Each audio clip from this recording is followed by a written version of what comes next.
ত্রয়োদশ জাতীয় সংসদ নির্বাচন উপলক্ষে ব্যালট পেপার সহ নির্বাচনী সরঞ্জামের তৈরির প্রস্তুতি নিয়ে বিজি প্রেসের সঙ্গে বৈঠক করেছে নির্বাচন কমিশন। সকালে আগারগাঁও নির্বাচন ভবনে বিজি প্রেসের একটি প্রতিনিধি দলের সঙ্গে নির্বাচন কমিশনের বৈঠক অনুষ্ঠিত হয়েছে।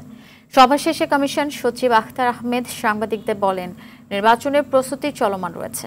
ব্যালট পেপার সহ সব ধরনের ছাপার কাজ করতে ৩-৪ মাস সময় লাগবে। এ নিয়ে কিছুদিন পর বাজেট চূড়ান্ত হবে। বৈঠকে অংশ নেওয়া কর্মকর্তারা জানিয়েছেন, ব্যালট পেপার সহ অন্যান্য মুদ্রণ কাজে বিজি প্রেস ৩৬ কোটি টাকা বাজেট চেয়েছে কমিশনের কাছে।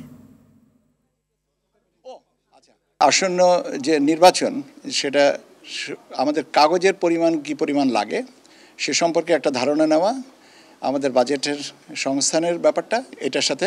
আর দ্বিতীয় জিনিসটা হচ্ছে যে আমাদের অতীত নির্বাচনের কিছু কাগজপত্র যেটা বিজি প্রেসে স্টেক করে রাখা আছে, সেগুলোর গুণগত মান যদি নষ্ট হয়ে থেকে থাকে তাহলে সেগুলোকে ডিসপোজালের ব্যবস্থাটা করা।